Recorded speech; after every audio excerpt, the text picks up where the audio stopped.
નમસ્કાર વિદ્યાર્થી મિત્રો, આજે આપણે ધોરણ 11 વિજ્ઞાન પ્રવાહમાં ત્રીજા લેક્ચરમાં મળીએ છીએ। આ લેક્ચરની શરૂઆત કરતા પહેલા આજે જે વિદ્યાર્થીઓ નવા આપણી ચેનલમાં જોઈન થઈ રહ્યા છે એમને વિનંતી, સૌપ્રથમ પહેલા આપણી ચેનલને સબસ્ક્રાઇબ કરીશું। અહીંયા લાલ રંગનું સબસ્ક્રાઇબ લખેલું એક બટન છે, એને સ્પર્શ કરીશું એટલે બ્લેક થઈ જશે અને બાજુમાં બેલ બટન દબાવવાનું છે તો આપણી ચેનલ સબસ્ક્રાઇબ થયેલી ગણાશે। ઓકે મિત્રો, આ ચેનલને તમે વાયરલ કરવાની, કારણ કે આપણા મિત્રો અત્યારે હાલ કોરોનાની અંદર વેકેશન છે, ત્યારે તો દરેક વિદ્યાર્થીઓને ફાયદો થાય એના માટે આપણે પ્રયત્ન કરેલો છે। આજે ધોરણ 11માં આપણે સમજવું છે દ્રવ્યના ગુણધર્મો અને તેમનું માપન। ગયા લેક્ચરની વાત કરી, દ્રવ્ય કોને કહેવાય? તો જેને દળ છે અને જે જગ્યા રોકે છે એને કહેવાય દ્રવ્ય, બરાબર? તો આજેનું માપન કરવાની ઘણી પદ્ધતિઓ સમજવી છે। તો માપન કરવા માટે આપણે પદ્ધતિઓ સમજીએ। દરેક પદાર્થને વિશિષ્ટ અને લાક્ષણિક ગુણધર્મ હોય છે। કોઈ પણ પદાર્થ હોય એના લાક્ષણિક ગુણધર્મ હોય, આ એસિડિક છે, આ બેઝિક છે, આ દહનશીલ છે, તો એની પોતાની એક લાક્ષણિક ગુણધર્મ હોય। તેના આધારે બે પ્રકારમાં એનું વર્ગીકરણ થાય। પહેલું છે ભૌતિક ગુણધર્મો અને રાસાયણિક ગુણધર્મો। દરેક ચેપ્ટરમાં આપણે અકાર્બનિકમાં આ વસ્તુ તો આવશે જ, એના ભૌતિક ગુણધર્મો, ફિઝિકલ પ્રોપર્ટીઝ, બરાબર? રંગે કેવો છે, એની વાસ કેવી છે, એની ઘનતા કેટલી છે, આ બધા જે છે એના ભૌતિક ગુણધર્મો છે। કે ભૌતિક ગુણધર્મો દાખલા તરીકે કોઈ પણ પદાર્થના લેવા હોય તો એમાં કોઈ રાસાયણિક પ્રક્રિયા કરવાની જરૂર નથી। એનું કોમ્પોઝિશન, એનું સંગઠન જે છે એ પદાર્થનું એનું એ જ રહેશે, એમાં કોઈ બદલાવ આવતો નથી। તો આપણે અહીંયા જોઈએ છે પદાર્થનું સંગઠન બદલ્યા વગર એમાંથી આ મેળવી શકાય। સંગઠન એમાં બદલવાનું જ નથી। દાખલા તરીકે રંગ છે, તો રંગ જોવો હોય તો ડાયરેક્ટ રંગ જોઈ શકીએ છીએ, એનું આમાં સંગઠન બદલવાની ક્યાં જરૂર આવે છે? તો રંગ છે, વાસ છે, ગલન બિંદુ, ઘનતા છે, ઉત્કલન બિંદુ છે, ગલન બિંદુ છે। કોઈ પણ પદાર્થનું ગલન બિંદુ માપી શકાય। એને ઊંચા તાપમાને ગરમ કરીએ તો ઘનમાંથી પ્રવાહીમાં રૂપાંતર પામે। ઉત્કલન બિંદુ એટલે પ્રવાહીનું બાષ્પમાં રૂપાંતર થાય એટલે જે તાપમાને એ ઉકળવા લાગે એને ઉત્કલન બિંદુ કહેવાય। તો આ બધા એના ભૌતિક ગુણધર્મો છે। ફરી એકવાર કયા કયા ગુણધર્મો? રંગ, વાસ, ઉત્કલન બિંદુ, ગલન બિંદુ અને આ ઘનતા। આ એના સંગઠનમાં ફેરફાર કર્યા વગર આપણે અવલોકી શકીએ છીએ, માપન કરી શકીએ છીએ, એને કહેવાય ભૌતિક ગુણધર્મો। જ્યારે રાસાયણિક ગુણધર્મો જે છે એનું માપન કે અવલોકન કરવું હોય ને તો એમાં થોડોક રાસાયણિક ફેરફાર કરવો પડે। દાખલા તરીકે એમ કરીએ કે ભાઈ રાસાયણિક ગુણધર્મોના ઉદાહરણમાં જુદા જુદા પદાર્થોની લાક્ષણિક પ્રક્રિયાઓ છે। દાખલા તરીકે એસિડિકતા, તો કોઈ પણ પદાર્થને આપણે પાણીમાં ઓગાળીએ લિટમસ દ્વારા પણ અથવા અન્ય ટેસ્ટ દ્વારા પણ એસિડિક છે કે બેઝિક એ કહી શકાય, બરાબર? બેઝિકતા પણ લઈ શકાય। તે ઉપરાંત એમ કે છે કે એની દહનશીલતા, તો કોઈ પણ પદાર્થ જ્યારે સળગાવવામાં આવે તો ખબર પડે કે એ સળગે છે કે નથી સળગતો, તેના સંગઠનમાં ફેરફાર થાય, એની રાસાયણિક ક્રિયા છે એના રાસાયણિક ગુણધર્મોમાં ફેરફાર થાય। તો બે પ્રકારના ગુણધર્મો, એક ભૌતિક ગુણધર્મો અને બીજો કયો છે રાસાયણિક ગુણધર્મોની વાત કરેલી છે અહીંયા। ક્લિયર? તો એક પહેલો પ્રશ્ન પૂછી શકાય કે એના કેટલા પ્રમાણમાં, કેટલા પ્રકારની અંદર એનું વર્ગીકરણ થઈ શકે? તો બે, એક ભૌતિક ગુણધર્મો અને એક રાસાયણિક ગુણધર્મો। હવે મિત્રો આવે છે માપનની વાત। કોઈ બી વસ્તુ માપવી છે, જથ્થાત્મક ગુણધર્મો। જથ્થાત્મક ગુણધર્મો એટલે શું? દાખલા તરીકે હું એમ કહું કે આ પેન છે, પેનનું દળ માપવું છે તો દળ એ કેવું કહેવાય? જથ્થાત્મક ગુણધર્મ, એટલે જથ્થા ઉપર આધાર રાખે। હું એમ કહું ભાઈ આ પેનનું, એક પેનનું વજન 5 ગ્રામ છે, કેટલું છે? 5 ગ્રામ, તો 5 પેનનું વજન કેટલું થાય? 25 ગ્રામ। એટલે કે સંખ્યા વધે એમ એનું દળ પણ વધે છે, એટલે કે જથ્થો વધે એમ એનું દળ વધે, એને જથ્થાત્મક ગુણધર્મ કહેવાય। તો કયા ગુણધર્મો? દળ છે, લંબાઈ છે, ક્ષેત્રફળ છે, આ બધા કેવા છે? જથ્થાત્મક ગુણધર્મો છે કે જે જથ્થા ઉપર આધાર રાખે છે। દાખલા તરીકે આ રૂમની અંદર મારે લંબાઈ લેવી છે તો ભાઈ લંબાઈ હું એમ કહું કે આ રૂમની અંદર લંબાઈ 6 મીટર છે, કોઈ કહેવાય 10 મીટર છે, 50 મીટર છે, તો લંબાઈ જે છે એ જથ્થાત્મક ગુણધર્મ છે। તો મેં દાખલા તરીકે ભાઈ આ 6 મીટર લખ્યું, આ એમ લખ્યું, આ 6 મીટર લખ્યું અહીંયા આગળ, આ 6 મીટર, આ લંબાઈ, આ એક રૂમની લંબાઈ 6 મીટર છે। તો 6 શું બતાવે છે? સંખ્યા બતાવે છે, અને પાછળ શું બતાવે છે? એમ એનો એકમ બતાવે છે। તો કોઈ પણ જથ્થાત્મક વસ્તુ હોય, આવી જથ્થાત્મક ગુણધર્મ ધરાવતી તો એમાં એક સંખ્યા અને બીજું એનો માપન શેમાં કરવામાં આવે છે? મીટરમાં. તો એને એકમ કહેવાય. એનો એકમ બહુ જરૂરી છે. હું એમ કહું ભાઈ મારું વજન 80 છે, 80, તો એટલું ચાલે 80? પણ શું 80 સેન્ટીમીટર, 80 કિલોમીટર? તો એની પાછળ ચોક્કસ એનો એકમ મૂકવો જરૂરી છે. ભાઈ મારું વજન 80 કિલોગ્રામ છે, તો આ પાછળ જે લાગે છે એને એકમ કહેવાય. તો આપણે આજે એકમોની પણ ચર્ચા કરવાના છે. મુખ્ય શું કહે છે? એના ગુણધર્મો અને બીજું કહે છે ને માપન કેવી રીતે થાય. તો માપન માટે આપણે જો વાત કરવી હોય તો માપન માટે પહેલા જુદા શું કહેવાય છે, પહેલા મેટ્રિક પદ્ધતિ હતી. મેટ્રિક પદ્ધતિને આપણે દશાંશ પદ્ધતિ પણ કહેતા હતા. અહીંયા લખેલું છે આપણે મેટ્રિક પદ્ધતિ, ઇંગ્લિશ પદ્ધતિ પણ હતી. આ બધી જે પદ્ધતિઓ છે માપન માટેની પદ્ધતિઓ વર્ષો પહેલા ચાલતી હતી. દશાંશ પદ્ધતિ એટલે શું? ભાઈ 1 મીટરમાંથી સેન્ટીમીટરમાં કરવું હોય, દાખલા તરીકે 100 વડે ગુણીએ. સેન્ટીમીટરમાંથી મિલીમીટર કરવું હોય તો બીજા દશકા વડે ગુણીએ. તો 10 10ના ડિફરન્સથી ચાલીએ ને ગુણાકારમાં, તો એ દશાંશ શબ્દ કહેવાય, દશાંશ પદ્ધતિ. પણ આ બધી પદ્ધતિઓમાં એક સૂત્રતા ન જળવાઈ મિત્રો.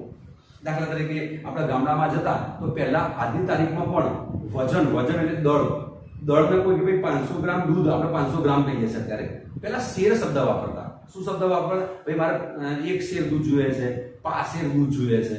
તો બધા એકમો જુદા જુદા લોકો ઉપયોગ કરતા. અંતર માટે જોજન શબ્દ વાપરવામાં આવતો, આટલા ગાઉ દૂર છે એવો શબ્દ વાપરવામાં આવતો.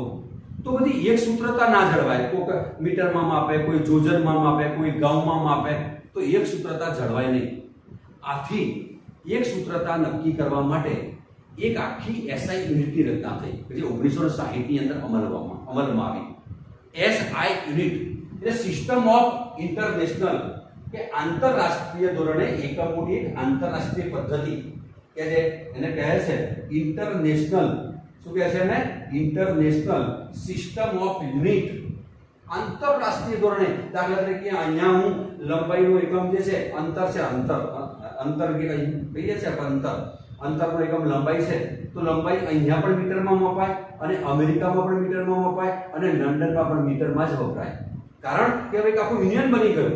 દરેક દેશની અંદર એક જ સૂત્રતા, એક સરખા એકમો વપરાય, એને કહેવાય સિસ્ટમ ઓફ ઇન્ટરનેશનલ.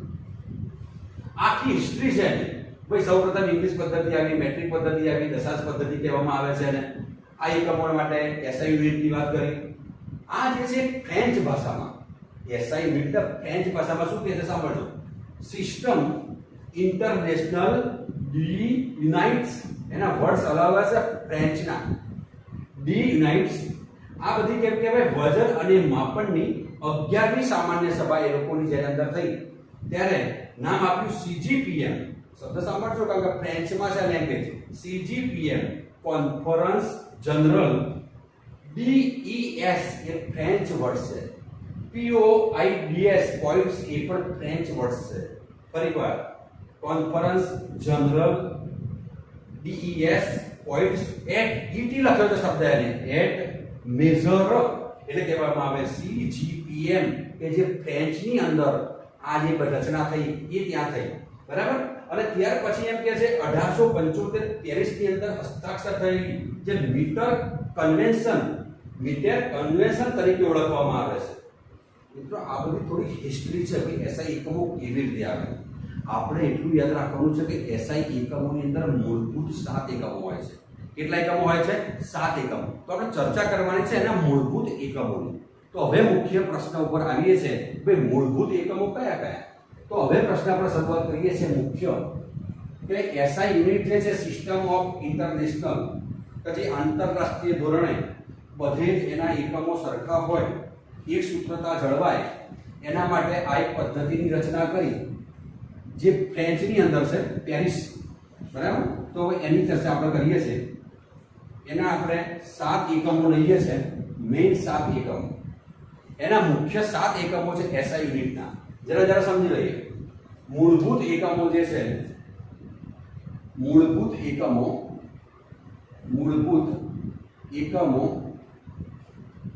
7 છે. મૂળભૂત એટલે મુખ્ય, એમાંથી બીજા એકમો બની શકે, અને જે બીજા બને એને ઉપજાવેલા એકમો કહેવાય. એ આપણે બનાવીશું ઉપજાવેલા એકમો. પહેલા આપણે મૂળભૂત એકમો લઈ લઈએ. એની રાશિઓ કઈ છે? પહેલી એની રાશિ, મૂળભૂત એની રાશિ. તો પહેલું જે છે અહીંયા ક્રમશઃ લઈએ છે. પહેલું અંતર. તો પેલું મેં લઉં છું અંતર, આ અંતર બરાબર. પછી લઈએ છે સમય, અંતર સમય. ત્યાર પછી લઈએ છે ભાર, ભાર એને બીજું કહેવાય દળ. કેટલીક વખત ભાર પણ શબ્દ કહે છે, કેટલીક વખત એને દળ પણ કહે છે. અંશ ભાતા, એક સૂત્ર પણ હું તમને આપીશ. તા એટલે તાપમાન. હવે તાપમાન કેવું લેવાનું છે આપણે?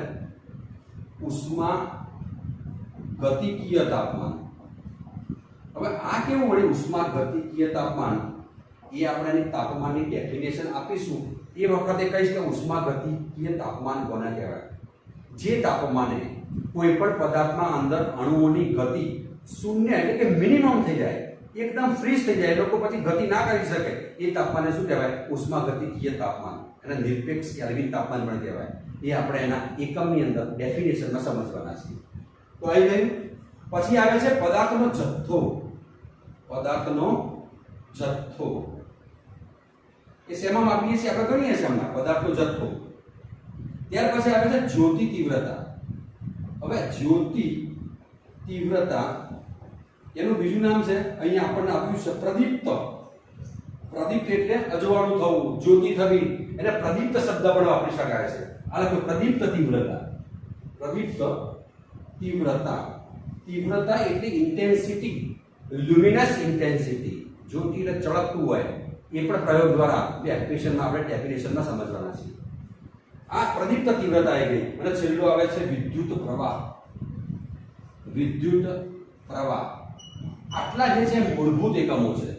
મેં એક સૂત્ર બનાવ્યું છે, પહેલા સૂત્ર જરા જોઈ લઈએ. અંશ, સાંભળજો, અંશ દાતા, અંશ દાતા પજવે છે. સાંભળજો શબ્દ બરાબર.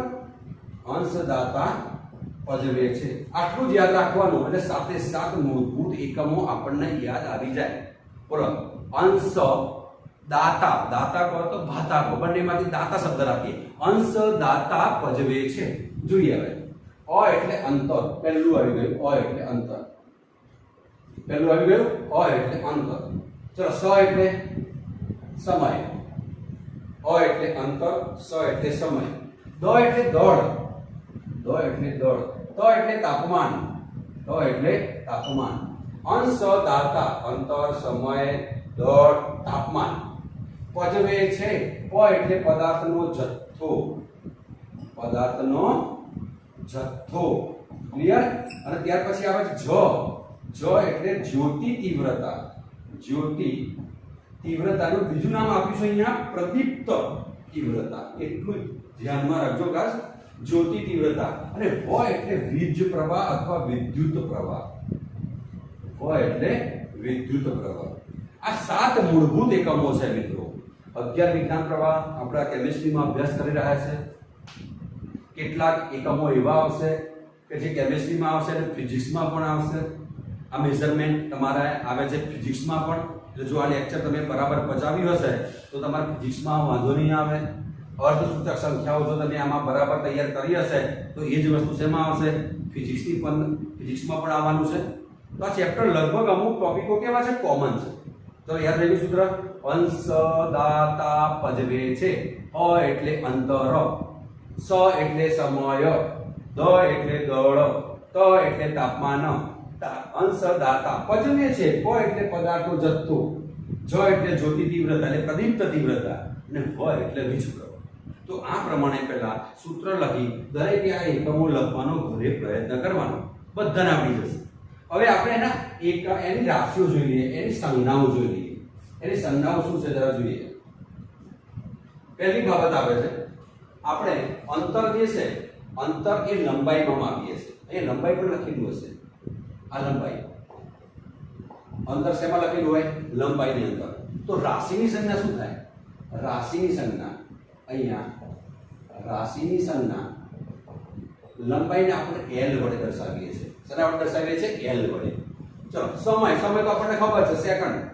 સમય સેકન્ડ, સેકન્ડને આપણે શેમાં દર્શાવીશું? S માં, S ફોર સેકન્ડ. ત્યાર પછી આવે છે ભાર, દળ. આ દળ એટલે માસ. આ દળ, દળ લખેલું છે દળ. આને કહેવાય માસ, MASS. અહીંયા લખીશું MASS. માસ એટલે દ્રવ્યનો જથ્થો. M એના ઉપર આવી ગયું. ત્યાર પછી આવે છે તાપમાન. તાપમાન એટલે ટી. તો અહીંયા મેં લખ્યું તાપમાન, અહીંયા લખ્યું મેં તાપમાન એટલે ટી લખી દીધું. ઉષ્માગતિકીય તાપમાન, જે તાપમાને કોઈ પણ પદાર્થની અંદર અણુઓની ગતિ ન્યૂનતમ થઈ જાય, સહેજ પણ હાલે નહીં, એ તાપમાન આવ્યું એને ઉષ્માગતિકીય તાપમાન કહે છે. કેલ્વિનમાં, કેલ્વિનની વાત કરું છું. આ કેલ્વિન થઈ ગયો, આ કેલ્વિન. ત્યાર પછી આવે છે એનો પદાર્થનો જથ્થો. જ્યારે જથ્થો લઈએ છે ત્યારે જથ્થો આપણે મોલમાં લઈએ છીએ. મોલનો સિમ્બોલ છે n. મોલનો સિમ્બોલ છે કયો છે? n છે. અને ત્યાર પછી આવે છે કેન્ડેલા. કેન્ડેલા પણ લઈશું આપણે. ત્યાર પછી વીજ પ્રવાહ આવે છે. વીજ પ્રવાહને આપણે I કહીએ છીએ, I. અને જ્યોતિ તીવ્રતાને I અને પછી V લખવામાં આવે છે. એનો સિમ્બોલ છે IV. ક્લિયર? ફરીવાર અંશ ભાતા ભજવે છે. લંબાઈ L, S મીટર, આશામાં m એટલે શેમાં માપીએ? દળ. m માં તાપમાન T એટલે કેલ્વિનમાં લઈશું આપણે. ઉષ્માગતિકીય તાપમાન આ લઈશું અહીંયા. ત્યાર પછી આ જથ્થો આવ્યો, અહીંયા n લખીશું. જ્યોતિ તીવ્રતા આપણે IV લખીશું અને વિદ્યુત પ્રવાહ I એમ્પિયર એટલે I લખીશું. બરાબર? આટલા સુધી આવી ગયા. હવે નામ થઈ ગયું બધાનું. આને દાખલા તરીકે હવે આપણે લઈએ છે SI. આનો એકમ કયો થાય? આનો SI એકમ કયો? શેમાં લઈશું? લંબાઈના તો ઘણા બધા એકમો છે. મીટર છે, સેન્ટીમીટર છે, કિલોમીટર છે. તો મીટર નક્કી કરવામાં આવ્યું. તો અહીંયા લખીશ SI એકમ. શું લખ્યું છે આપણે અહીંયા? SI એકમ. અહીંયા SI એકમને મીટર તરીકે પસંદ કરવામાં આવ્યું. સમયમાં તો ઘણા છે. મિનિટ છે, સેકન્ડ છે, કલાક છે, દિવસ છે, વર્ષ છે. તો અહીંયા સેકન્ડને અહીંયા SI યુનિટ તરીકે નક્કી કરવામાં આવ્યું છે. તો અહીંયા લખીશું સેકન્ડ. અહીંયા સેકન્ડ. દળની અંદર આપણે લેવાનો છે કિલોગ્રામ. દળમાં આપણે કિલોગ્રામ લઈશું. એના ઘણા બીજા એકમો છે, ગ્રામે છે, મિલીગ્રામ છે. પણ SI યુનિટ કોઈ કે તો આપણે શેમાં લેવાનું? આપણે કિલોગ્રામમાં. તાપમાન લઈશું તો તાપમાન જે આપણે લઈશું કેલ્વિનમાં લઈશું. તાપમાનના ત્રણ એકમો આપણે જાણીતા છે. એક સેલ્સિયસ છે, એક ફેરનહીટ છે અને ત્રીજો કેલ્વિન છે. આપણે લેવાનો છે કેલ્વિન SI યુનિટની અંદર. ત્યાર પછી આવે છે પદાર્થનો જથ્થો મોલમાં. તો અહીંયા મોલ જ લખીશું. અહીંયા મોલ જે છે તો પદાર્થનો જથ્થો અહીંયા મોલ લખીશું અને મોલની વ્યાખ્યા આપણે વિગતવાર સમજવાના છે. ત્યાર પછી આવે છે જ્યોતિ તીવ્રતા. એને કહેવાય કેન્ડેલા. આ શબ્દ યાદ રાખજો. કેન્ડલ ઉપરથી કેન્ડેલા આવે છે. આ બધી બાબતો હું તમને ઝીણવટપૂર્વક સમજાવવાનું છું. એક ડેફિનેશન. બરાબર? આ કેન્ડેલા થઈ ગયું અને પેલું આવે છે લો. આનો એમ્પિયર થઈ જશે. વિદ્યુત પ્રવાહ છે એનો એકમ કયો થઈ ગયો? I ampere. બરાબર? એમ્પિયરના એ વડે દર્શાવાય. કેન્ડેલા અને CD. આ મોલ તો આપણે મોલ જ કહીશું. આ મોલ અને આ કેલ્વિન થઈ ગયું લખેલો છે. આ કિલોગ્રામ, આ સેકન્ડ અને આ મીટર. આ થઈ ગયું આખું કોષ્ટક તમારા SI યુનિટનું કે જે મૂળભૂત એકમો છે. કઈ પદ્ધતિ છે? SI પદ્ધતિ. SI unit. ચલો 7 એકમો ફરી એકવાર. અંશ, દાતા, ભજવે છે. અંશ હોય એટલે અંતર, સ એટલે સમય, દળ એટલે દળ, ત એટલે તાપમાન, ઉષ્માગતિકીય તાપમાન, પ એટલે પદાર્થનો જથ્થો, ભજવે છે, જ એટલે જ્યોતિ તીવ્રતા, વ એટલે વીજ પ્રવાહ. અને એકમો સાથે તૈયાર કરી દઈએ. આટલી વસ્તુ લખી લઈએ. પછી આપણે 7 એકમની આપણે એકદમ ડિટેલમાં વ્યાખ્યાઓ આપવાની છે અને વ્યાખ્યાઓ તૈયાર કરવાની છે. તો ઉતાર દઈએ પહેલા, પછી આપણે મળીએ છીએ. હવે આ જે 7 એકમો જે છે SI યુનિટ, એ બધાની ડેફિનેશન આપણે આપીએ છીએ. મિત્રો ટેક્સ્ટબુકની અંદર જે વર્ડ્સ આપેલા છે એ ખરેખર હાર્ડ છે, સમજવા થોડા મુશ્કેલ છે. ખાલી વાક્ય રચના ગોખવાથી ખબર પડશે નહીં. એના માટે બરાબર હું અહીંયા જે સમજાવું છું એ બરાબર સમજજો. એક એકમમાં હું એક ડિટેલ્સમાં સમજાવવા જઈ રહ્યો છું. તો પહેલા સેશનમાં આપણે અહીંયા 3 વ્યાખ્યાઓ સમજીએ છીએ. પહેલા આપણને વાંચીએ. પહેલું જે છે લંબાઈનો એકમ આપણને ખબર છે મીટર. તો પહેલા હું શબ્દો વાંચું છું. મીટરની વ્યાખ્યા આપણે NCERT-માં કેવી આપી છે? 1 સેકન્ડના 1/299,792,458 ભાગના સમયગાળા દરમિયાન પ્રકાશે શૂન્યાવકાશમાં કાપેલા પથની, પથ એટલે માર્ગ, પથની લંબાઈને મીટર કહે છે. કેટલું અંતર કાપ્યું છે ખબર છે? 1 સેકન્ડના આટલા ભાગમાં 1/299,792,458 એટલો જે 1 સેકન્ડનો ભાગ છે એની અંદર જે પ્રકાશ અંતર કાપે છે એને મીટર કહેવાય. હવે આપણે જરા સમજીએ કે પ્રકાશનો હવામાં વેગ આપણને ખબર છે અને કાચમાં વેગ આપણે બધા 9મા ધોરણમાં ભણેલા છે 10મામાં. અત્યારે મારે કહેવું છે હવામાં વેગ અત્યારે આપણે શૂન્યાવકાશમાં જ લઈએ છીએ, હવામાં પણ નથી લેતા. કે છે શૂન્યાવકાશમાં વેગ એનો 3 લાખ કિલોમીટર પ્રતિ સેકન્ડ છે. સાંભળજો, પ્રકાશનો વેગ 3 લાખ કિલોમીટર એટલે કે પ્રકાશનો વેગ ખૂબ વધારે છે. એનું એક ઉત્તમ ઉદાહરણ દિવાળીમાં જ્યારે ફટાકડા ફૂટે છે ત્યારે અવાજ પછી આવે છે, પહેલા પ્રકાશ આવી જાય છે. એટલે પ્રકાશની સ્પીડ ઝડપ બહુ જ વધારે છે. 1 સેકન્ડની અંદર કેટલા 3 લાખ કિલોમીટર. 3 લાખ એટલે 10⁵ થઈ 10⁵ કિલોમીટર. મારા મીટરમાં લાવવો છે તો કિલોમીટરમાંથી મીટરમાં કરવા માટે 1000 વડે ગુણવા પડે. એટલે મેં ગુણ્યા અહીંયા 3 ગણ્યા, 3 ગુણ્યા 10⁵ ગણ્યા. 5 અને 3 કેટલા થાય 10⁸. 8 ડિજિટમાં આવે. એટલે કે આપણને જે આપ્યો છે આંકડો 299 792 458 એ જ વસ્તુ છે. જુઓ 8 આંકડા થયા 1 2 3 4 5 6 7 અને 8. આટલા સુધી 2.99 કરી દઈએ એટલે લગભગ 3 થઈ જાય. અને હું 8 આંકડા આ બાજુ આવેલો 10⁸. તો આટલું મીટર કહેવાય 2.99 એટલે 3 લાખ કિલોમીટર જ થયા. મેં શેમાં ફેરવાય એને મીટરમાં. તો આ આંકડો આપણે 3 લાખ કિલોમીટર પ્રતિ સેકન્ડમાંથી મીટરમાં લાવીને આપણે આ આંકડો લાવી શકીએ. યાદ રહેશે 299 792 458 ગુણ્યા 10⁸ આટલા મીટર છે. આ પોઈન્ટ ના લખે તો આખી ડિજિટ આખી લખી દેવાની તમારે. એટલે કે શા માટે પહેલા તો પ્રકાશ શા માટે પસંદ કરવાનો છે વ્યાખ્યા આપવા માટે? કારણ કે પ્રકાશનો જે વેગ છે એ નિશ્ચિત જ છે. હું એમ કહું મારી સ્પીડ છે, હું દોડતો હોઉં કે 1 મીટરની અંદર હું 10 મીટર 1 સેકન્ડમાં હું 10 મીટર ચાલું છું તો પ્રકાશના વેગમાં કોઈ ફેરફાર થશે ના. હું 5 કિલોમીટર દોડું છું 1 સેકન્ડમાં પણ પ્રકાશના વેગમાં કોઈ ફેરફાર થશે ના. એના વેગમાં કોઈ ફેરફાર થવાનો નથી. એનો વેગ કેવો છે? કોન્સ્ટન્ટ છે. માટે પ્રકાશને એકમ તરીકે રેફરન્સ તરીકે પસંદ કરવામાં આવ્યો છે. બરાબર. તો હવે આપણે ઝડપનું સૂત્ર ફિઝિક્સમાં જાણીએ છીએ. ઝડપ એટલે શું? અંતર ભાગ્યા સમય. તો પ્રકાશ એ કાપેલું અંતર ભાગ્યા એક અંતર કાપવા માટે કેટલો સમય લાગે છે? તો અંતર ભાગ્યા સમય કરી દીધું. તો મેં સૂત્ર આપ્યું ઝડપ બરાબર અંતર ભાગ્યા સમય. હવે મારે સમયના કરતા બનાવવો છે તો સમયના કરતા બનાવીશ તો સમય અહીં આવી જશે અને ઝડપ નીચે જતી રહેશે. આ બરાબર ધ્યાનમાં રાખજો બસ. તો અંતર ઉપર ઝડપ નીચે. તો અંતર તો ખબર છે આપણને. અંતર કેટલું? 1 મીટર છે. કારણ કે આટલા સેકન્ડમાં આપણે જે પથ કાપે છે જે અંતર જે માર્ગ એમાં કે 1 મીટર થાય ને તો 1 મીટર આપણે લઈ લીધું. 1 મીટર કેટલો સમય? આ ઝડપ અહીંયા લીધું ઝડપ 299 792 8 થી મીટર પ્રતિ સેકન્ડ લઈ લીધી. આ જે મૂલ્ય આવ્યું એના આ મીટર પ્રતિ સેકન્ડ. હવે બંનેમાંથી મીટર ઉડી જશે. મીટર ઉડી ગયા તો શું રહ્યું? હવે જુઓ સમય કેટલો રહ્યો? 1/299 792 458 એટલે 1 સેકન્ડનો આટલો ભાગ થઈ ગયો. અને એમાં જે પ્રકાશ અંતર કાપે એને 1 મીટર કહેવાય. ક્લિયર મિત્રો? ફરી જરા સમજો. 1 સેકન્ડના 1/299 792 458 આ કેવી રીતે લાવ્યા? મેં તમને સમજાવ્યું એ ગાડી કે ભાઈ ઝડપ બરાબર અંતર ભાગ્યા સમય. મેં સમયને કરતા બનાવ્યો.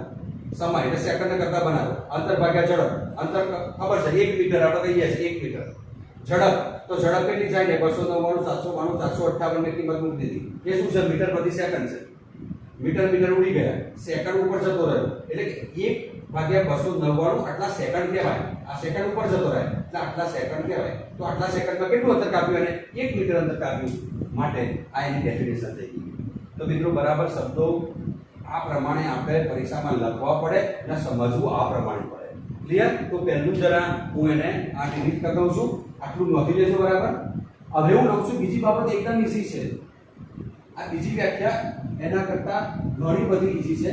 પેજ નંબર 5 ઉપર આપેલી છે વ્યાખ્યાઓ બધી. હવે આને આપણે આ દૂર કરી દીધું. હવે કે છે દળનો એકમ કિલોગ્રામ.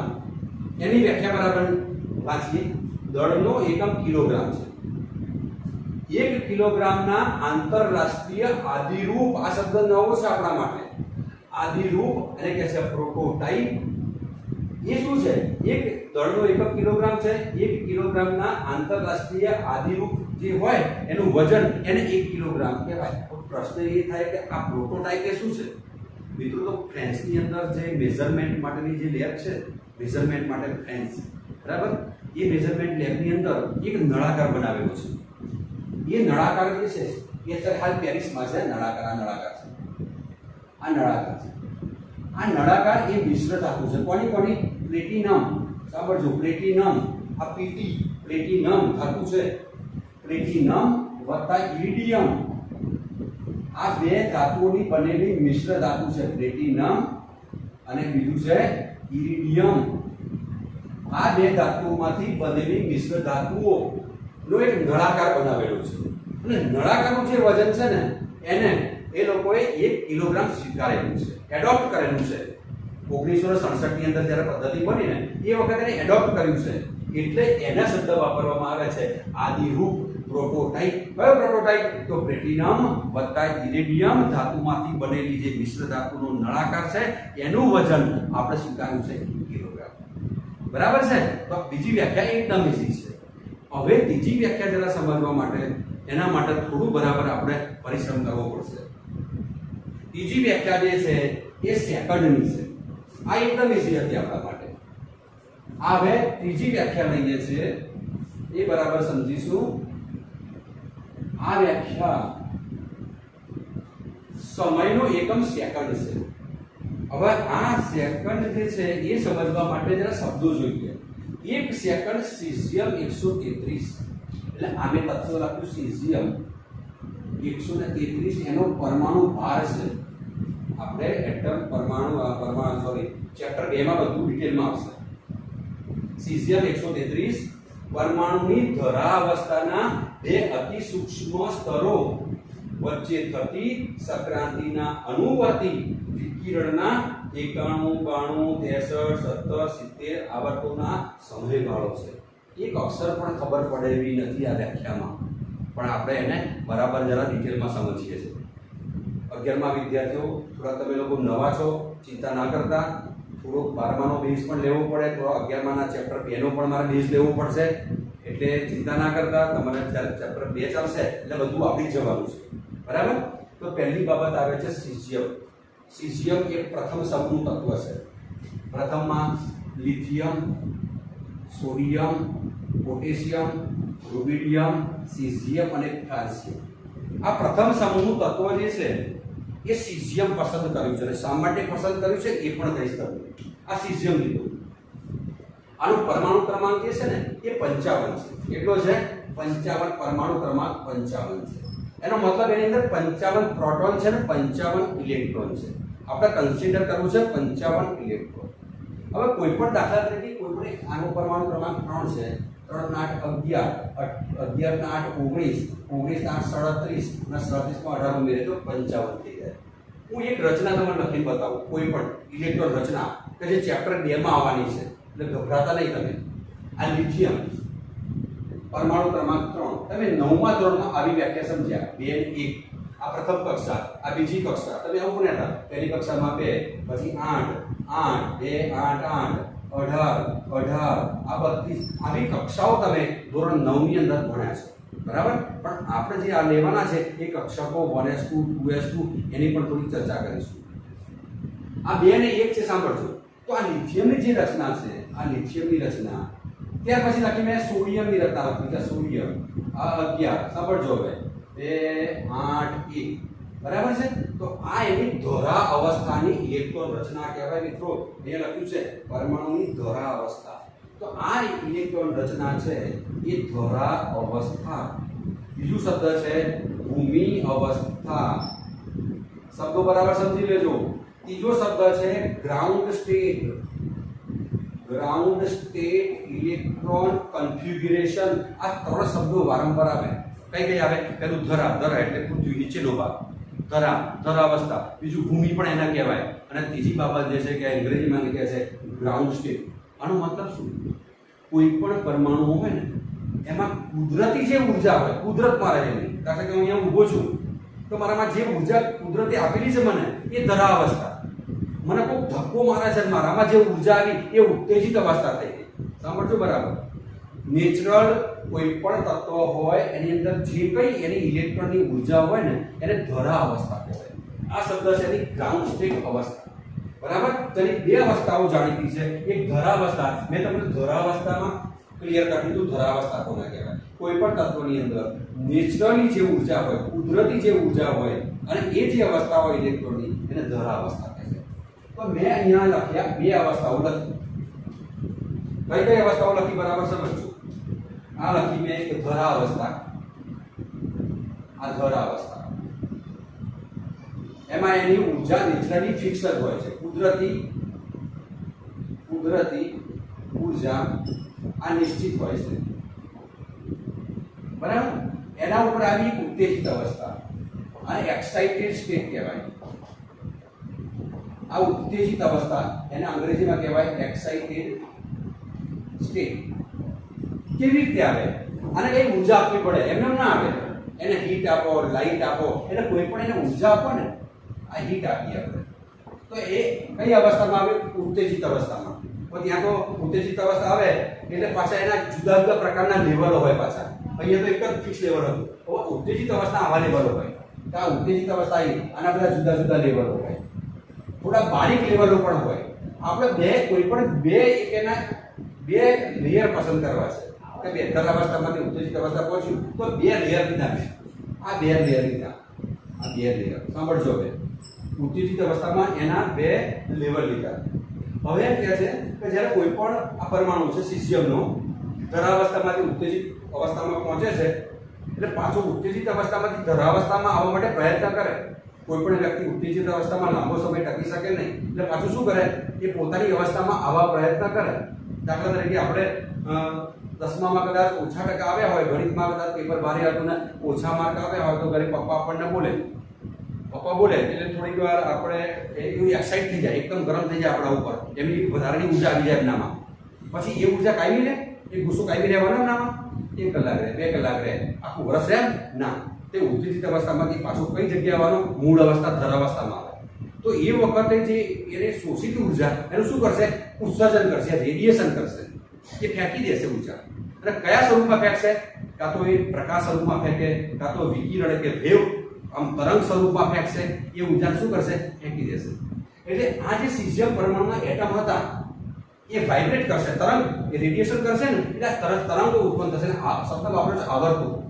સાંભળજો અહીંયા એ વ્યાખ્યામાં શું લખ્યું હતું? એનો આવર્તો થશે, આવા આવર્તો. અને આ 1 સેકન્ડમાં કેટલા આવર્તો થવાના? આટલા આવર્તો થવાના, આટલા બધા. અહીંયા આંકડો છે 919, 263, 17, 70 આવર્તોનો સમયગાળો છે. એટલે ઉત્તેજિત અવસ્થામાં બે લેવલ વચ્ચે આ એટમ છે, સિસ્ટમ એટમ, કેટલા આવર્તો કરશે? આટલા બધા. જે આંકડો યાદ રાખવાનો છે. અને એ સમયગાળો જે છે 1 સેકન્ડ છે. એ સમયગાળો જે આટલા આવર્ત કરે છે અને બધાનો આવર્ત સરખો જ હોય છે મિત્રો. એવું નથી એક નાનું એક મોટું એવું ના હોય. બધા આ કેવા છે? એક સરખા આ પ્રમાણે વાઇબ્રેશન કરશે. બીજો શબ્દ વપરાય આંદોલનો, ઓસિલેટર. એ સરખા કરશે, એક સરખા. અને એ જે સમય લાગ્યો એને કહેવાય 1 સેકન્ડ. મિત્રો લાગે છે કેવું? 1 સેકન્ડ એકદમ ઈઝી લાગે છે. પણ જોયું તમે? મેં ચિત્ર બતાવ્યું છે, જોયું? આ સિસ્ટમનો પરમાણુ ક્રમાંક કેટલો? 55. 55 માંથી 54 આ બધા અહીંયા ઇલેક્ટ્રોન ભરાયેલા છે. ત્યાં પહેલી કક્ષા, બીજી કક્ષા, ત્રીજી કક્ષા, બરાબર. છેલ્લી કક્ષામાં એક જ ઇલેક્ટ્રોન છે. કારણ કે આ કયો સમૂહ છે? પહેલો સમૂહ છે. તો પહેલા સમૂહમાં NS1 એટલે એક જ ઇલેક્ટ્રોન હોય. આ એક ઇલેક્ટ્રોન બતાવ્યું મેં. આ ધરાવસ્થા. ધરાવસ્થામાંથી શામાં ફેરવવું છે આપણે? ઉત્તેજિત અવસ્થામાં. તો મેં શું કર્યું? આને હીટ આપી. આ શું કર્યું? હીટ. એને ગરમી આપી. ધ્યાન રાખજો શબ્દોના પંચાયત. હીટ આપવું એટલે શું થયું? એક્સાઇટ થયો, ઉત્તેજિત થયો. શેમાં આવે? ઉત્તેજિત અવસ્થામાંથી. એટલે આ જુદા જુદાના લેવલો આવે. આ બે લેવલો લીધા. બે લેવલમાં શું કર્યું? એને ઓસિલેટર. ક્યારે? એ પાછું ઉત્સર્જન કરે છે ત્યારે. અને એ આવર્તનો ગાળો જે કેટલો છે? 1 સેકન્ડ કહેવામાં આવે છે. તો મિત્રો આ થઈ કોની વ્યાખ્યા? 1 સેકન્ડની થઈ ગઈ. ક્લિયર થયા? બરાબર. તો મિત્રો આ પ્રમાણે સેકન્ડની વ્યાખ્યા સમજી શકાય અને લખવા માટે આટલી વાર લાગે આટલું લખવું પડે.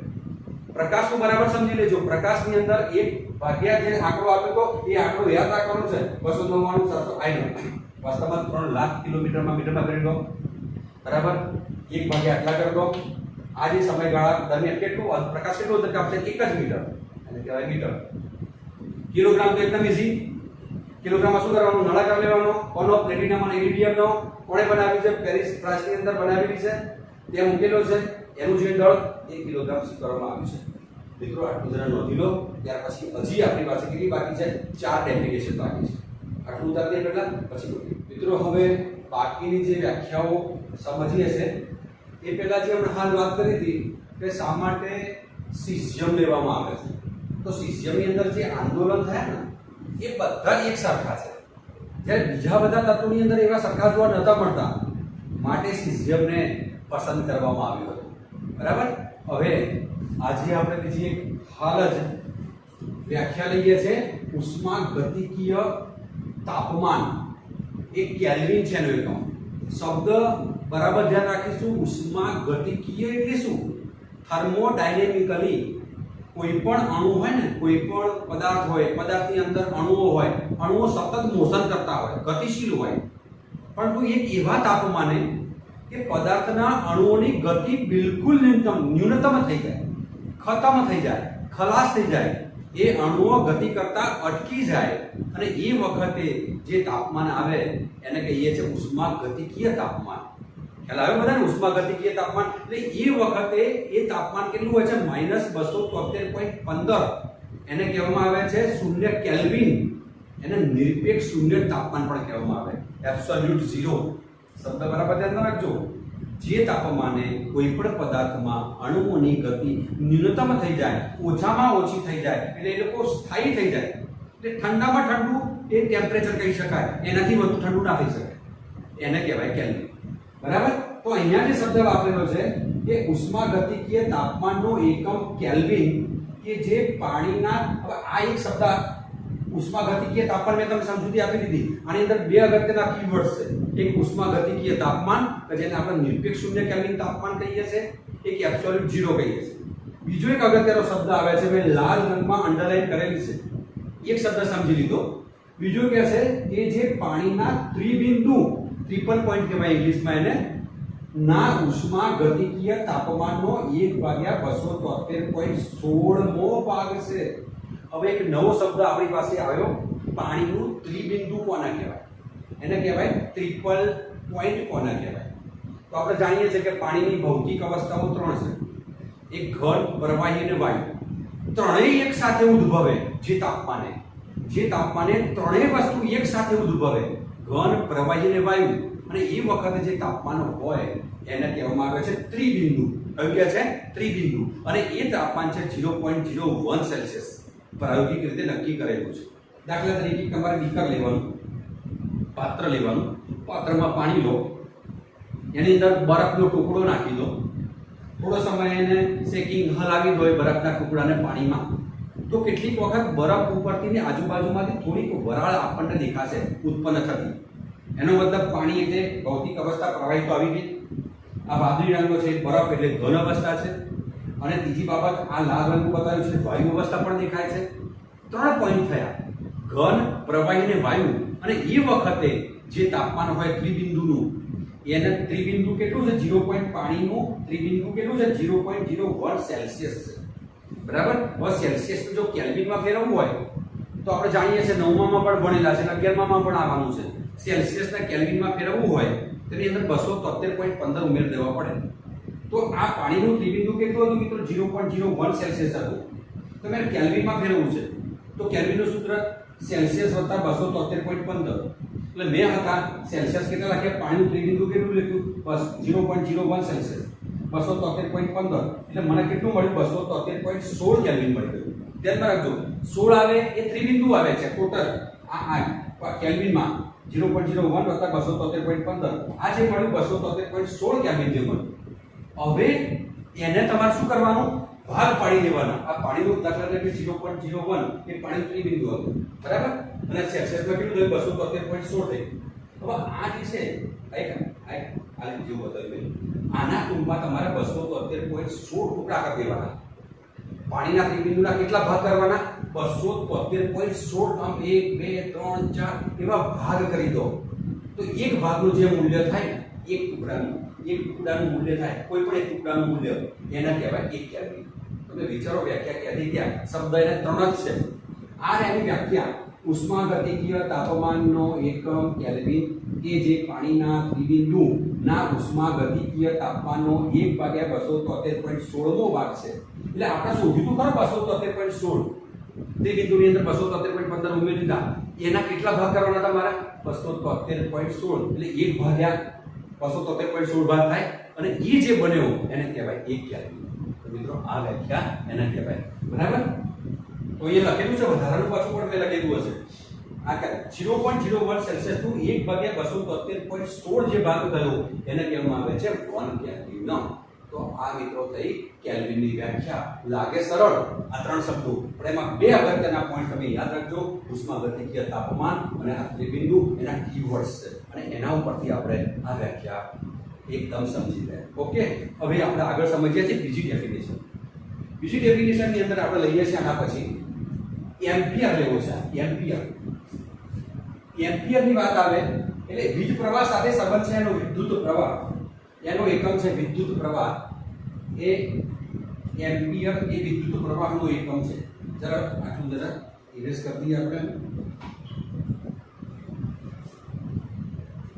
આ લઈએ છીએ આપણે વિદ્યુત પ્રવાહ. વિદ્યુત પ્રવાહ એનો એકમ છે એમ્પિયર. પહેલા આપણે એની વ્યાખ્યા જરા વાંચીએ. વાંચવાથી આપણને શબ્દો ખબર પડશે, અને એ શબ્દોને આપણે એનાલિસિસ કરીને સમજવાનું છે. બરાબર? એમ્પિયર એક એવો અચળ પ્રવાહ છે, કોન્સ્ટન્ટ પ્રવાહ છે, જે 2 અનંત લંબાઈના 2 સીધા સમાંતર વાહકો, મેં 2 સળિયા લીધા, સાંભળો, 2 સળિયા વાહક તાર છે. આ વાહક તાર હોય તો એનો આ આડછેદ કહેવાય. એનો આડછેદ તો વધારે છે. જુઓ ભાઈ, આડછેદ વધારે ના હોવો જોઈએ, પાતળો સળિયો હોવો જોઈએ. એનો આડછેદ જે છે એ એકદમ ન્યૂનતમ હોવો જોઈએ. કેટલા સળિયા લેવાના? 2. આ વિદ્યુત વાહક 2 સળિયા લીધા. એમ્પિયર એક એવો અચળ પ્રવાહ છે જે 2 અનંત લંબાઈના 2 સીધા સમાંતર, એટલે 2 સમાંતર સળિયા લીધેલા છે, વાહક તાર છે. આ આડછેદ નહિવત અને શૂન્યાવકાશમાં 1 મીટર અંતરે ગોઠવેલા છે. આ 2 સળિયાને 1 મીટરના અંતરે ગોઠવેલા છે, અને આ વાહકોની વચ્ચેનું બળ 2 × 10⁻⁷ ન્યૂટન. ન્યૂટન એટલે બળનો એકમ છે F ફોર્સ. ન્યૂટન પ્રતિ મીટર લંબાઈ પર હોય છે. હવે આ જે છે ઘટના જરા સમજીએ કે મારે આપણે પહેલા 2 તાર લીધા, વાહક તાર છે. એનો આડછેદનું ક્ષેત્રફળ બહુ જ ઓછું છે, બંનેને સમાંતર ગોઠવેલા છે. આ બંને વચ્ચેનું અંતર 1 મીટર રાખેલું છે. હવે આ બંનેની અંદર આપણે ઇલેક્ટ્રિક કરંટ પસાર કરીએ છીએ. બંને વાયરમાં પસાર કરતા જવાનું. તો પસાર કરીશું બંને વચ્ચે, તો અહીંયા ફોર્સ ઉત્પન્ન થશે, બળ ઉત્પન્ન થશે. ફિઝિક્સની પણ ઘટના છે, ફિઝિક્સમાં પણ આ આવે છે, પણ કેમિસ્ટ્રીમાં હું ડિટેલમાં તમને લઈ જાઉં છું કે આ બળ ઉત્પન્ન થાય છે. જેમ જેમ આપણે પ્રવાહ પસાર કરતા જઈશું એમ એ બળ વધતું જશે, અને એક એવો સમય આવશે કે જે એ બળ જે છે ન્યૂટનમાં કેટલું થાય? 2 × 10⁻⁷ ન્યૂટન જેટલું થાય. તો એ વખતે કેટલો પ્રવાહ તમે પસાર કર્યો એ પ્રવાહ ધેટ્સ કોલ્ડ એમ્પિયર. છે એકદમ સરળ વ્યાખ્યા, એકદમ ઈઝી છે. શું કર્યું આપણે? 2 તાર લીધા, વાહક તાર, આડછેદનું ક્ષેત્રફળ ન્યૂનતમ છે, બંને વચ્ચેનું અંતર 1 મીટર લીધું, બંનેમાં આપણે ઇલેક્ટ્રિક કરંટ પસાર કરીએ છીએ, વધારતા જઈએ છીએ, અંદર બળ ઉત્પન્ન થતું જાય છે. કેટલું બળ થવું જોઈએ? 2 × 10⁻⁷ ન્યૂટન પ્રતિ મીટર જેટલું થાય. લંબાઈ એટલે મીટર જેટલું થાય. તો એ વખતે આ જે પ્રવાહ પસાર કર્યો છે એને કહેવામાં આવે છે એમ્પિયર. તો મિત્રો, કોઈ બી વસ્તુ જ્યારે સમજીએ ને તો આપણને સરળતા વધારે લાગે છે. કોષ્ટક નાનકડું છે, અને આપણો વિડીયોની લંબાઈ થોડી આજે વધી ગઈ, 30 મિનિટ કરતાં વધી, તો એ થોડુંક બાકી રહી જશે. એના જે એકમો આગળ છે થોડા, એ આવતીકાલના લેક્ચરમાં લઈશું, કારણ કે થોડી વિડીયોની લંબાઈ પછી વધી જાય તો મજા ના આવે. એટલે આ એક ક્લિયર થઈ ગયું. અને છેલ્લી આવે હજી સેકન્ડ, હજી 2 બાકી છે આપણી પાસે. 2માં છે પહેલું, ત્યાર પછી આવે છે પ્રદીપ્ત તીવ્રતા. એક બહુ જ અગત્યનો છે ટોપિક આ પ્રદીપ્ત તીવ્રતા એટલે શું, અને આને કહે છે જ્યોતિ તીવ્રતા. પ્રદીપ્ત તીવ્રતા એ બહુ જ અગત્યનું છે. આની અંદર સમજવું તમારે ફિઝિક્સના કન્સેપ્ટ પણ સમજવા પડે. પૂરેપૂરો હું તમારો પ્રયત્ન કરું છું કે આ ઘટનાને સંપૂર્ણપણે સમજાવી શકું. વ્યાખ્યા જરા સમજી લઈએ. આમાં કીવર્ડ્સ પણ આપણે કાઢી લઈશું. કીવર્ડ્સ કયા કયા છે પહેલું જોઈએ. જ્યોતિ તીવ્રતા એટલે કહેવાય પ્રતિદીપ્ત તીવ્રતા, luminous intensity. Luminous intensity candela એનો એકમ છે. 540 ગુણ્યા 10⁻12 હર્ટ્ઝ એટલે આવૃત્તિનો એકમ છે હર્ટ્ઝ. આવૃત્તિ વાળા સ્ત્રોત એટલે કોઈ બલ્બ લેવાનો, કોઈ પણ એક બલ્બ લઈએ કે જેની આવૃત્તિ, જેમાં પ્રકાશની આવૃત્તિ કેટલી હોય 540 ગુણ્યા 10⁻12 જેટલી હર્ટ્ઝ જેટલી એની આવૃત્તિ હોય. સ્ત્રોતની જ્યોતિ તીવ્રતા છે જેને એકવર્ણી વિકિરણ જેની તરંગ લંબાઈ ચોક્કસ હોય, એક જ હોય, એક મોનોક્રોમેટિક લાઇટ કહેવાય. એક વિકિરણનું આપેલ દિશામાં ઉત્સર્જન કરે અને તેની વિકિરણની તીવ્રતા કહે છે કેટલી હોવી જોઈએ તો 1/683 વોટ સ્ટર્ડિયન તે દિશામાં હોય છે. ચલો આમાં તમને શબ્દ નવો લાગ્યો, સ્ટર્ડિયન કોને કહેવાય? આ શબ્દ નવો આવ્યો તમારા માટે, સ્ટર્ડિયન. આ છે સ્ટર્ડિયન, બરાબર. ફિગર ત્યાં દોરેલી છે છતાં હું તમને દોરી બતાવું છું. દાખલા તરીકે સ્ટર્ડિયન એક એંગલ છે, કેવી રીતે બને છે જરા સમજી લઈએ. આ એક મોટો એંગલ બતાવ્યો મેં, આ એક વર્તુળ બતાવ્યું છે, આમાં આ સેન્ટર છે. હવે આની અંદર આ એક મેં ત્રિજ્યા બતાવી, આ ત્રિજ્યા છે. આ ત્રિજ્યા હું 1 એકમ લઉં છું, 1 એકમ. પછી આ જે અહીંયાથી આ જે વસ્તુ છે અહીં, આ જે કોણ બનાવીએ છે અને આ જે ચાપ છે, આ ચાપ છે ને, આ ચાપ કોને કહેવાય બતાવું છું. આ જે વસ્તુ છે ને એને ચાપ કહેવાય. આ ચાપ પણ કેટલો હોવો જોઈએ 1 એકમ, અને ચાપ કહેવાય. અંગ્રેજીમાં એને આર્ક કહેવાય, આર્ક. ચલો એની ત્રિજ્યા કેટલી છે 1 એકમ. એનો ચાપ કેટલો છે? આ બંને સરખા છે અને એની વચ્ચે જે ખૂણો બને છે એને કહેવાય સ્ટર્ડિયન. ખબર પડી? ચાપ અને ત્રિજ્યા બંને સરખી હોય એ વખતે જે એંગલ બન્યો કે છે અહીંયા જે આ બન્યો ને એને સ્ટર્ડિયન કહેવાય. તો આ જે છે અહીંયા કોઈ પણ આપણે કોઈ પણ સ્ત્રોત લેવાનો છે. સ્ત્રોત એટલે કે બલ્બ લીધું, અહીંયા જે મેં કોઈ સ્ત્રોત લીધો, કેટલો લીધો 540 ગુણ્યા 10⁻12 આટલા હર્ટ્ઝ આવૃત્તિ વાળો એક બલ્બ લઉં છું, કાં તો કોઈ કેન્ડલ લઉં. કેન્ડલ એટલે મીણબત્તી એવું કહેવાય, અને એના ઉપરથી કેન્ડેલા શબ્દ આવ્યો છે. કેન્ડલ એટલે મીણબત્તી એવું કહેવાય, કેન્ડલ. તો કેન્ડલ ઉપરથી શબ્દ આવ્યો છે.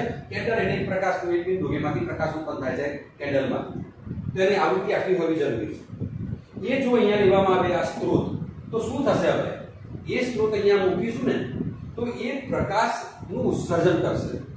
હવે કેટલા ભાગમાં ઉત્સર્જન કરશે? તો આટલા ભાગમાં ઉત્સર્જન કરશે. જો આટલો ભાગ, આ જે ભાગ બતાવ્યો ને એટલા ભાગમાં શું કરશે? એ પોતે પ્રકાશનું ઉત્સર્જન કરશે. એટલે એટલી તીવ્રતાવાળી લાઇટ આપશે આટલું એવા. અને આ જે ઇન્ટેન્સિટી જે છે એ કેટલા વોટ હશે? તો એ આટલા વોટ હશે. પ્રકાશની ઊર્જા કેટલી મળશે? 1/683. આ જે મળી ને આપણને 1/683 આ વોટ શબ્દ કયો વાપરે છે? વોટ. અને એ જે છે એને કહેવામાં આવે છે કેન્ડેલા. ખ્યાલ આવ્યો તમને? આ જે રેડિયેશન થયું, આ જે પ્રકાશ ઉત્પન્ન થયો, પ્રકાશ એટલે ચમક દેખાય ને, બરાબર. દીપ્ત એટલે પ્રકાશવું. અહીંયા જે આ સ્ત્રોત હતો એનું રેડિયેશન થયું અને આટલા ભાગમાં સ્ટડીના ભાગમાં એ પ્રકાશિત થયો. એની ઇન્ટેન્સિટી કેટલી છે? કેટલા વોટ છે? 1/683 વોટ થાય. લખ્યું છે 1/683 વોટ થાય પ્રતિ સ્ટર્ડિયન. તો પ્રતિ સ્ટર્ડિયન કહેવાય, સ્ટર્ડિયન. તે દિશામાં હોય છે એટલે કે એને શબ્દ વપરાય એક કેન્ડેલા. ખ્યાલ આવે મિત્રો?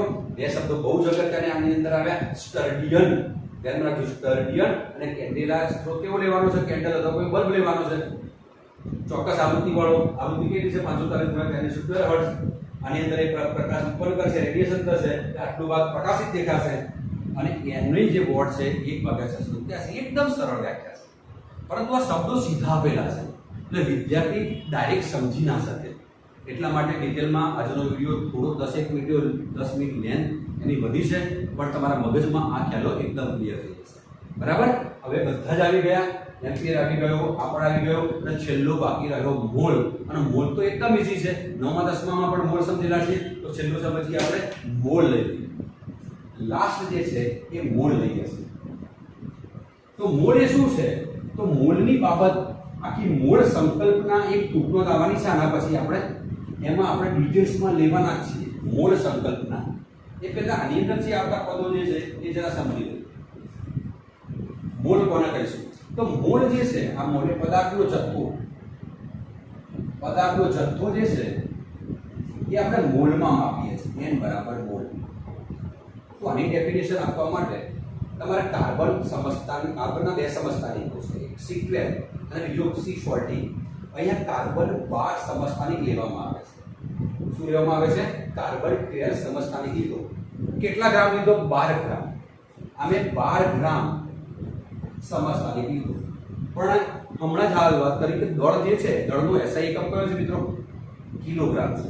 એટલે ગ્રામમાં ના ચાલે, તો શેમાં ફેરવવું પડે? એને કિલોગ્રામમાં ફેરવી દઉં છું. જુઓ તો 12 ગ્રામ ભાગે હું 1000 કરી દઉં તો મને 0.012 આ કિલોગ્રામ મળે. તો એક આપણે શું લીધું? 12 ગ્રામ અથવા 0.012 કિલોગ્રામ શું લીધું? કાર્બન 12 લીધો.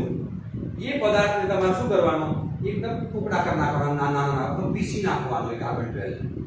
એ પીસીને એને લગભગ 1-2 મહિના સુધી રાખી મૂકવાનો. એટલે એના નાના નાના કણોમાં વિભાજિત થઈ ગયો. આના ટુકડા કર્યા. આના શું કર્યા?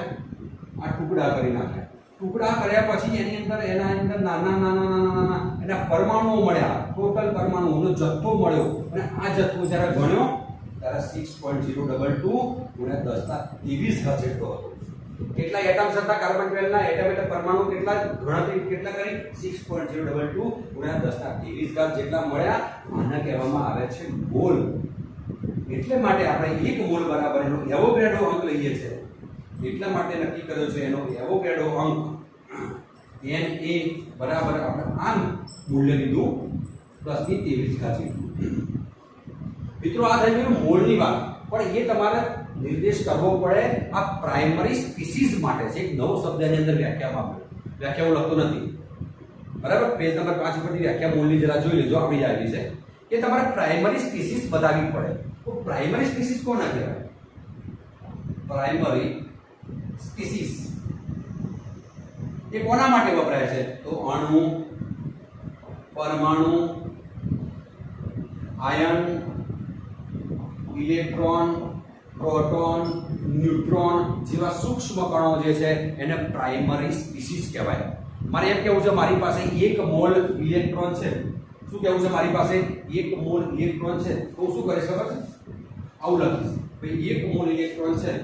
મારી પાસે 1 મોલ ઇલેક્ટ્રોન છે. 1 મોલ ઇલેક્ટ્રોન એટલે કેટલા થાય? 1 ગુણ્યા 6.022 ગુણ્યા 1023 જે પ્રમાણે તમે દાખલા તરીકે 1 ડઝન લો તો 1 ડઝન બરાબર શું કહેવાય? 12. સમજી રહેશે ભાઈ 1 ડઝન શું કહેવાય?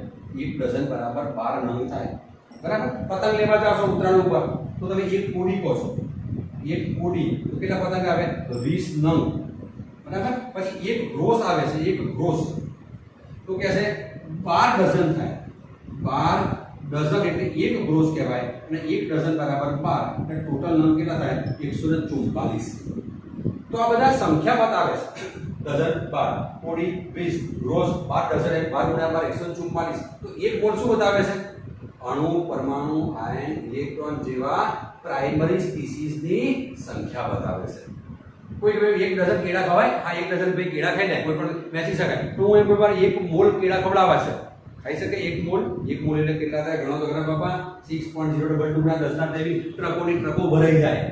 એટલે મોલ કોના માટે વપરાય? અતિ સૂક્ષ્મ કણો માટે વપરાય. પીણા માટે ના વપરાય, ચીકુ માટે ના વપરાય, કેરી માટે ના વપરાય. ફક્ત ને ફક્ત સૂક્ષ્મ કણો પૂરતો વપરાય. એને કહેવામાં આવે છે મોલ. બરાબર? આ પદાર્થનો જથ્થો શેમાં માપીએ છીએ મિત્રો? આપણે મોલમાં. તો આ થઈ ગયા આપણે SI યુનિટ. કયા કયા? લાસ્ટમાં અંશ, અંતર, લંબાઈ. સ એટલે સમય, અંશ દાતા, દ એટલે દળ કિલોગ્રામમાં, ત એટલે તાપમાન. કેવું તાપમાન? ઉષ્માગતિકીય તાપમાન. જે વખતે અણુની ગતિ એકદમ ઓછી થઈ જાય, ખતમ થઈ જાય તો ઉષ્માગતિકીય તાપમાન. અંશ દાતા. પ જવે છે. પ એટલે પદાર્થનો જથ્થો, મોલ. જ એટલે જ્યોતિ તીવ્રતા એટલે પ્રદીપ્તતા ગુણધર્મ. અને વ એટલે વીજ પ્રવાહ. આ થઈ ગયા મિત્રો SI યુનિટ્સ. તો આજનું મહેનત જે કરી છે એ પ્રમાણે તમારે આ વિડિયો 2 વખત જોવાનો રહેશે. અને 2 વખત જોયા પછી બધાની વ્યાખ્યાઓ તમારે જાતે લખવાની રહેશે. અને તમારા ટીચર્સને લખીને મોકલજો તો તમારો આ ટોપિક ક્લિયર થઈ જશે. મિત્રો આ થઈ ગયું ત્રીજું લેક્ચર. અને આવતીકાલથી મળીએ છીએ ચોથા ચેપ્ટરની ચોથા લેક્ચરની અંદર. ત્યાં સુધી આ તૈયાર કરજો. Thank you. બાય.